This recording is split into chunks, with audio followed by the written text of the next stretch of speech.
Amalungu e-South African Communist Party kwi-SACP azongenela ukhetho lokuchibiyela kona wonke amawadi angama-21 kumasipala wendawo eMetsimahulu eFree State ngolwezi, kanti umphakathi waseMkhondo esifundazweni eMpumalanga ubambe imashi nokuthula eqonda ukuzwakalisile kalawo ngokubulawa kwabalimi, abasebenzi kanye nabahlali basemaplazini.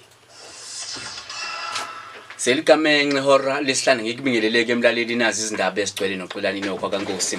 Amalungu e-South African Communist Party kwi-SACP azongenela ukhetho lokuchibiyela kona wonke amawadi angama-21 kumasipala wendawo eMetsimahulu eFree State ngolwezi.